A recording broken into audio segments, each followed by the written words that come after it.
মৰমৰ ছাত্ৰ ছাত্ৰীসকল, তোমালোকক মই মোৰ চেনেলটোলৈ স্বাগতম জনাইছোঁ। আজি মই সপ্তম শ্ৰেণীৰ উন্মেষ পাঠ্যপুথিৰ পাঠ ৭ সোণোৱালী অতীত পাঠটোৰ ক্ৰিয়াকলাপৰ প্ৰশ্নসমূহৰ উত্তৰসমূহ আলোচনা কৰিম। গতিকে তোমালোকে ভিডিঅ'টো প্ৰথমৰ পৰা শেষলৈকে চাবা। ক্ৰিয়াকলাপৰ ১ নম্বৰত দিয়া আছে, তলত দিয়া প্ৰশ্নবোৰৰ শুদ্ধ উত্তৰটো বাছি উলিয়াই সঠিক বৃত্তটো পূৰ কৰা। প্ৰথম প্ৰশ্নটো হৈছে, চেনেহীহঁতে ৰেলগাড়ীৰে কামাখ্যা জংচনৰ পৰা তম্বৰম ষ্টেচন পাওঁতে কিমান সময় লাগিছিল? ইয়াৰ শুদ্ধ উত্তৰ হৈছে অপশ্যন নাম্বাৰ গ ৫৪ ঘণ্টা ৩৫ মিনিট। গতিকে তোমালোকে অপশ্যন গ থকা বৃত্তটো পূৰ কৰি দিবা।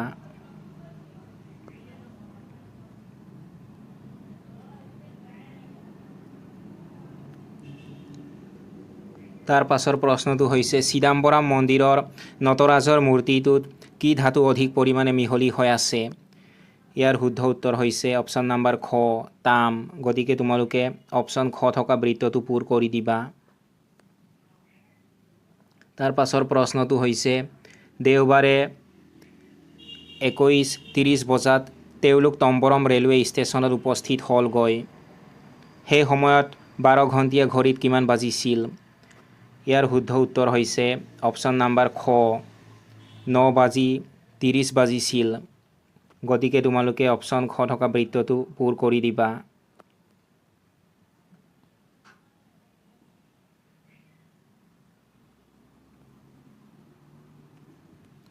দুই নম্বৰত দিয়া আছে, তলত দিয়া প্ৰশ্নকেইটাৰ উত্তৰ দিয়া। ক নম্বৰ প্ৰশ্নটো হৈছে, কাবেৰীৰ পাৰে পাৰে কিতাপখনৰ লেখকৰ নাম কি? তোমালোকে উত্তৰত লিখিবা, কাবেৰীৰ পাৰে পাৰে কিতাপখনৰ লেখকৰ নাম হ'ল হেমন্ত কুমাৰ শৰ্মা। খ নম্বৰ প্ৰশ্নটো হৈছে, গোপুৰম শব্দটোৱে কি সূচায়? তোমালোকে উত্তৰত লিখিবা, গোপুৰম শব্দটোৱে মন্দিৰৰ উচ্চ প্ৰৱেশদ্বাৰক বুজায়।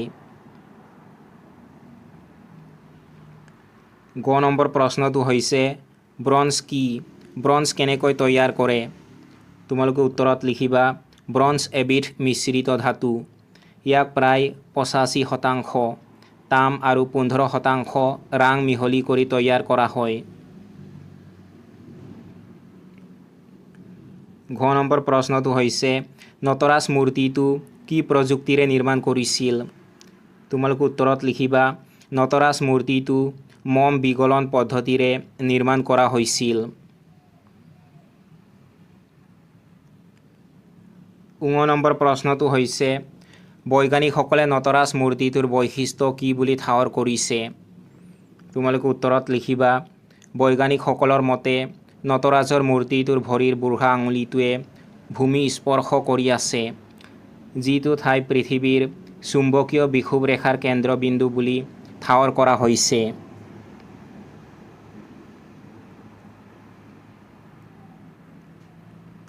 প্ৰথম ৬ নম্বৰ প্ৰশ্নটো হৈছে, গাইডজনে চেনেহীহঁতক কি কি প্ৰযুক্তিৰ বিষয়ে কৈছিল?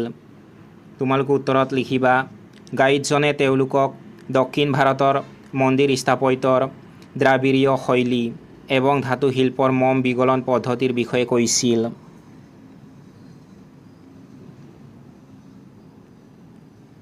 তিনি নম্বৰ প্ৰশ্নটো হৈছে, চিদাম্বৰম মন্দিৰটোত প্ৰাচীন ভাৰতীয় জ্ঞান প্ৰণালীৰ কি কি দিশ ফুটি উঠিছে? তাৰ বিষয়ে এটি চমুটোকা লিখা।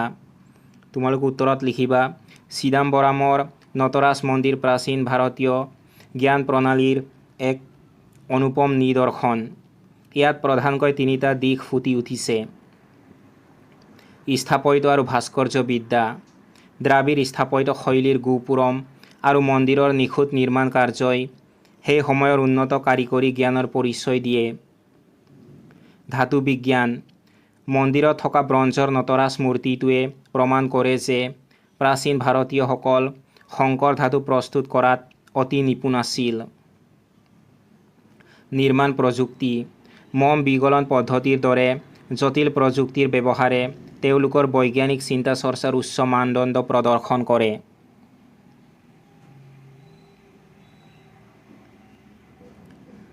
চাৰি নম্বৰত দিয়া আছে, অভিধান চাই বাওঁফালৰ শব্দৰ লগত সোঁফালৰ অৰ্থবোৰ আঁচ টানি মিলাও আহা।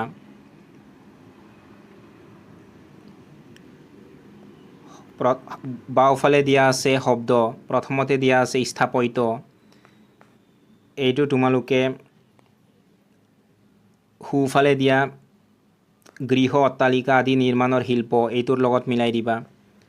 পুৰাতত্ত্ব, এইটো তোমালোকে সোঁফালে দিয়া প্ৰাচীন ইতিহাসৰ বিজ্ঞানসন্মত অধ্যয়ন, এইটোৰ লগত মিলাই দিবা। আধ্যাত্মিকতা, এইটো তোমালোকে সোঁফালে দিয়া মন আত্মা সম্বন্ধীয়, এইটোৰ লগত মিলাই দিবা। গোপুৰম, এইটো তোমালোকে সোঁফালে দিয়া মন্দিৰৰ উচ্চ প্ৰৱেশ দ্বাৰ, এইটোৰ লগত মিলাই দিবা। তিল্লাই, এইটো তোমালোকে সোঁফালে দিয়া আৰ্দ্ৰ ঠাইত গজা এবিধ গছ, এইটোৰ লগত মিলাই দিবা। নটৰাজ, এইটো তোমালোকে সোঁফালে দিয়া নৃত্যৰত শিৱৰ মূৰ্তি, এইটোৰ লগত মিলাই দিবা। গৰ্ভগৃহ, এইটো তোমালোকে সোঁফালে দিয়া মন্দিৰৰ ভিতৰত বিগ্ৰহ ৰখা অংশ, এইটোৰ লগত মিলাই দিবা।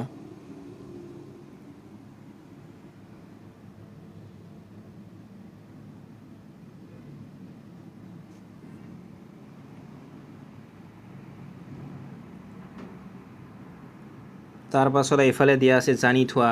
ইয়াত তোমালোকক তালব্য শ, মূৰ্ধন্য শ আৰু দন্তীয়া শৰ উচ্চাৰণৰ বিষয়ে দিয়া হৈছে, এইখিনি তোমালোকে পঢ়ি জানি ল'বা।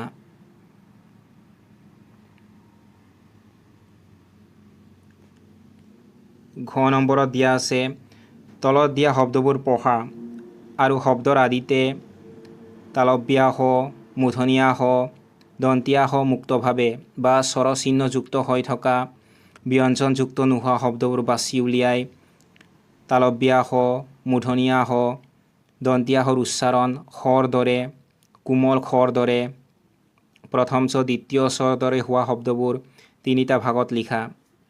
ইয়াত মই তোমালোকক ইয়াত দিয়া শব্দবোৰৰ পৰা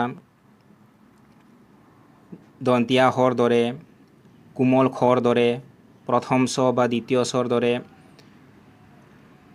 হোৱা শব্দবোৰ তিনিটা ভাগত ভাগ কৰি ইতিমধ্যে তালিকাখনত লিখি দিছোঁ, তোমালোকে এইখিনি চাই লিখি ল'বা।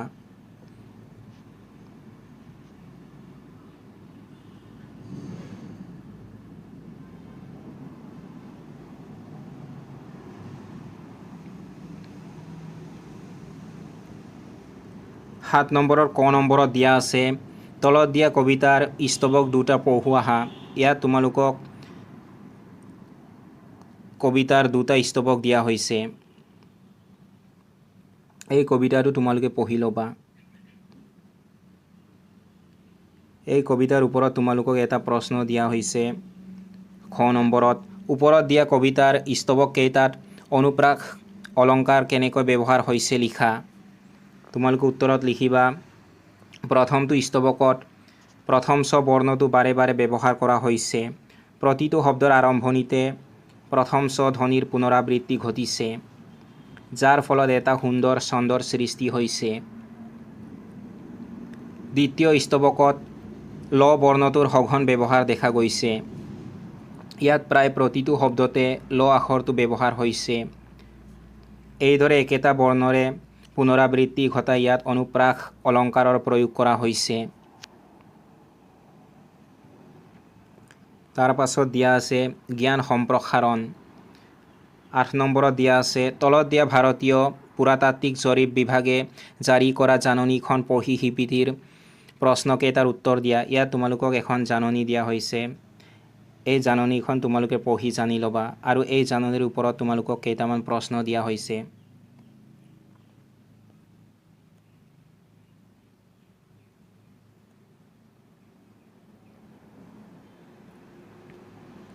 ক নম্বৰ প্ৰশ্নটো হৈছে পুৰাতাত্ত্বিক সম্পদসমূহৰ সংৰক্ষণৰ ক্ষেত্ৰত এই জাননীখনে কেনেদৰে সহায় কৰিব।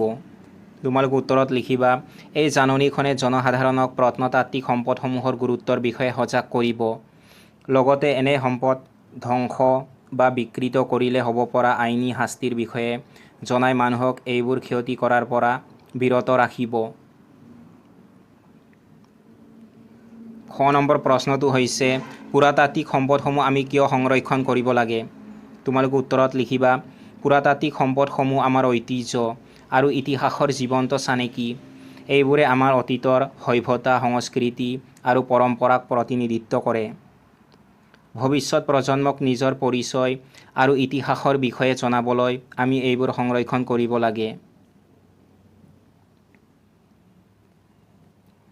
গ নম্বৰ প্ৰশ্নটো হৈছে যিকোনো পুৰাতাত্ত্বিক সম্পদ ৰক্ষণাবেক্ষণ দিবলৈ তুমি কি কি পৰামৰ্শ দিবা? তোমালোকে উত্তৰত লিখিবা ৰক্ষণাবেক্ষণৰ বাবে মই তলত দিয়া পৰামৰ্শবোৰ দিম। সম্পদসমূহৰ চৌপাশে দেৱাল বা বেৰ দি সুৰক্ষিত কৰা। পৰ্যটকৰ বাবে কঠোৰ নিয়ম প্ৰৱৰ্তন কৰা যাতে কোনেও তাত আঁচুৰিব বা লেতেৰা কৰিব নোৱাৰে। প্ৰত্নতাত্ত্বিক বিভাগৰ দ্বাৰা নিয়মিত পৰীক্ষণ আৰু মেৰামতিৰ ব্যৱস্থা কৰা। স্থানীয় লোকসকলক এই সম্পদৰ মূল্যৰ বিষয়ে সজাগ কৰা। 9 নম্বৰত দিয়া আছে তুমি কৰা এটা ভ্ৰমণৰ অভিজ্ঞতাৰ বিষয়ে জনাই তোমাৰ বন্ধুলৈ এখন চিঠি লিখা। চিঠিখন লিখোঁতে তলত দিয়া দিশ কেইটালৈ মন কৰিবা। ভ্ৰমণ কৰা ঠাইখনৰ নাম আৰু অৱস্থিতি, ঠাইখনৰ ঐতিহ্য বা ইতিবৃত্ত আৰু চাবলগীয়া অনুষ্ঠান প্ৰতিষ্ঠান, তোমাৰ ভাল লগা অভিজ্ঞতাবোৰ। তোমালোকে তুমি কৰা এটা ভ্ৰমণৰ অভিজ্ঞতাৰ বিষয়ে তোমাৰ বন্ধুলৈ এখন চিঠি লিখিবলৈ চেষ্টা কৰিবা। উদাহৰণস্বৰূপে মই ইয়াত তোমালোকক এখন চিঠি লিখি দিছোঁ। এইটো তোমালোকে আৰ্হি হিচাপে লৈ এখন চিঠি লিখিব পাৰা। তোমালোকে উত্তৰত লিখিবা তাৰিখ, যিদিনাখন তোমালোকে চিঠিখন লিখিবা সেইদিনাখনৰ তাৰিখটো এইফালে লিখিবা। তাৰপাছত স্থান, তোমাৰ ঠাইখনৰ নাম এইফালে লিখিবা। তাৰপাছত লিখিবা মৰমৰ তোমাৰ বন্ধুৰ নাম, মৰমৰ লিখি তোমাৰ বন্ধুৰ নামটো ইয়াত লিখিবা। মই ইয়াত ল'ৰা এটাৰ নাম লিখি দিছোঁ। তাৰপাছত লিখিবা তোমালোকে আশা কৰোঁ তই ভালে আছ। যোৱা সপ্তাহত মই শিৱসাগৰ ভ্ৰমণ কৰিবলৈ গৈছিলোঁ। তাত মই আমাৰ গৌৰৱময় আহোম যুগৰ কীৰ্তিচিহ্ন যেনে ৰংঘৰ, কাৰেংঘৰ আৰু শিৱদৌল দেখিলোঁ। এই ঐতিহাসিক ঠাইবোৰৰ স্থাপত্য দেখি মই সঁচাকৈয়ে আপ্লুত হ'লোঁ। ইমান বছৰ পাছতো এইবোৰ অটুট থকাটো বৰ আচৰিত কথা। তই সময় পালে এবাৰ নিশ্চয় তালৈ যাবি। ঘৰৰ সকলোকে মোৰ সেৱা জনাবা। তাৰপাছত অৱশেষত তোমালোকে এইফালে লিখিবা তোমাৰ মৰমৰ বন্ধু। তাৰপাছত তোমাৰ নামটো লিখিবা ইয়াত মই কোনোবা এজন ল'ৰাৰ নাম লিখি দিছোঁ।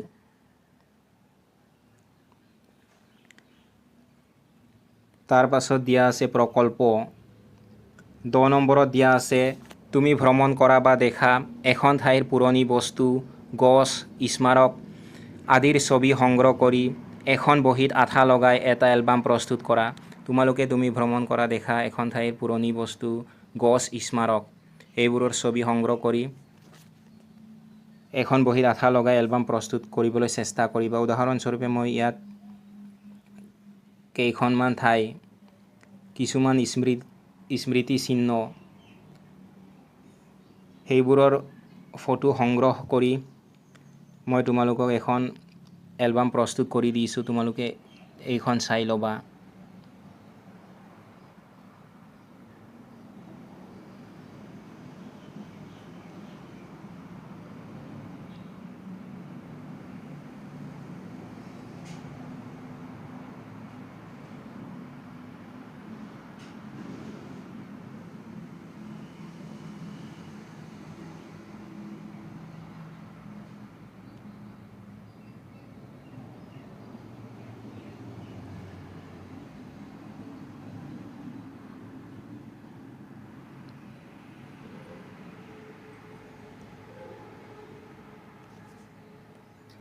এঘাৰ নম্বৰত দিয়া আছে শিক্ষক বা জ্যেষ্ঠজনৰ সহায়ত ভাৰতীয় জ্ঞান প্ৰণালী আধাৰিত আমাৰ সমাজত প্ৰাচীন কালৰ পৰা প্ৰচলিত বৃত্তি, শিল্প, নৃত্যকলা, স্থাপত্য ভাস্কৰ্য, দৰৱ পাতি, প্ৰবচন আদি শীৰ্ষক বিষয়ত তথ্য সংগ্ৰহ কৰি লিখা।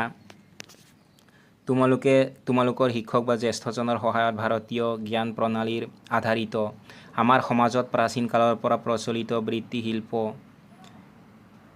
আদি শীৰ্ষক বিষয়ত তথ্য সংগ্ৰহ কৰি লিখিবলৈ চেষ্টা কৰিবা। উদাহৰণস্বৰূপে মই ইয়াত তোমালোকক লিখি দিছোঁ।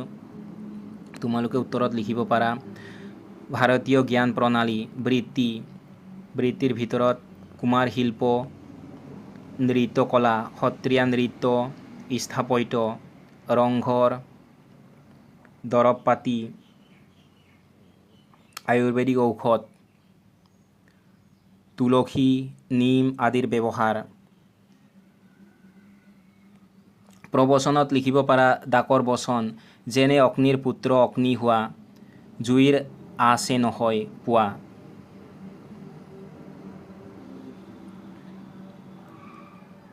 দ নম্বৰত দিয়া আছে ভ্ৰমণ কাহিনী বিষয়ক কিতাপৰ নাম সংগ্ৰহ কৰি তলত দিয়া ধৰণে এখন তালিকা প্ৰস্তুত কৰা। তোমালোকক মই ইয়াত ইতিমধ্যে কেইখনমান ভ্ৰমণ কাহিনীমূলক গ্ৰন্থৰ নাম, সিহঁতৰ লেখকৰ নাম আৰু এই কিতাপসমূহৰ প্ৰকাশৰ চন ইয়াত লিখি দিছোঁ। এই তালিকাখন চাই তোমালোকে লিখি ল'বা।